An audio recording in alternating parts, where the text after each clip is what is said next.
So we've got this idea about this being this bullish the second half of the year. Second half prices are even be more exciting than where we're sitting at right now. And here's kind of why. We know that we've got the 2010 calf crop was about 1% less than last year. So the number of available calves and feeders, which can go into placements into feedlots this year, should be down. However, as the chart shows, we got placements have been strong, higher than last year for several months. In fact, I believe it's almost 10 out of the past 11 months. So we know we've got a drop in the calf and feeder supply, and those numbers are hitting right now. We may see the next cattle and feed reports give us something like equal with last year, but there's no doubt that the next 3 to 4 reports are going to show a sharp decline in placements. And if they're going to be declining in placements in spring, that means lower number of cattle coming out of feedlots in the late third and certainly fourth quarter. So we're bullish these far 2011 defers. And we're asked, well, how about these cattle spreads? Is there a way to kind of play this on this one? Here's the December, June, and the question Ryan had asked about earlier actually was the October, April, but it doesn't matter either way. It's just fine. Certainly, the idea of buying these far defers and selling the nearby is going to be our main focus. So, though we are coming across a seasonal point where in March we typically peak cash cattle, so we're coming up in maybe 2 or 3 weeks, we only have a short-term period left of being bullish on these nearbys. We should come across some problems going into April and certainly that push down May through June. So that in mind, just want to point out, here's the December-June contract, or the December-June spread.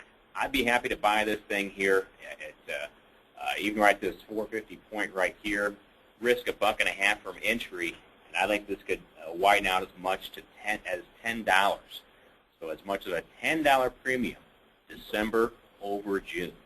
So we certainly are very bullish on these far defers here. Over on pork, we had some problems today. And there's some people questioning, well, this wholesale pork market, which is shown by this red line right here, it's been fantastic. We're trading 27% over last year at this time. This is a raging pork market. Is there a problem or is there a point where we're going to have some weakness on this one?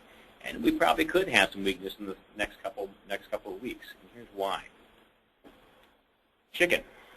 We don't really talk about chicken here because it's not obviously not a contract we can trade, but it is the largest protein we have here in the U.S. Chicken is bigger than beef. It's certainly bigger than pork as well. The largest protein in the month of January had a 10% higher production than last year at this time. And you can tell from November and December, also big increases as well. So we have this chicken industry is kind of working off the last remnants of its expansion. In terms of this, here's the chart of egg sets. And each week, chicken companies place little eggs in houses to feed out.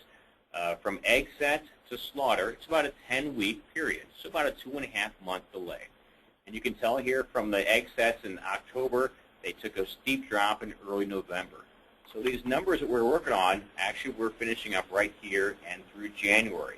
We're going to see February is going to be a little higher than last year, but the point is, based on these numbers for egg sets, which did drop here, November, December, and certainly what we're doing right now, we are going to see this chicken production get back in line. But the point we want to make right now is we still have to basically feed off all this extra production that we're working on right now. Where we just mentioned pork prices are 27% higher than last year, chicken prices are actually 12% cheaper than last year. So we are going to come across a point where people say that pork's getting a little overexpensive, and we may see wholesale pork drop for a couple of weeks in a row. But as far as this hog issue here, we just want to point out that this kind of carryover effect from the chicken guys is going to be ending soon. Give it maybe 2 or 3 weeks, and we should be getting through the worst of this period here. So we may see these pork futures have a little trouble the next couple of weeks. But in the end result, we are still very bullish on these deferred contracts here for hogs. Right now, we've got some problems here with this chicken industry, but work through it, and like I said, maybe by mid-March we should be looking at some higher prices restarting.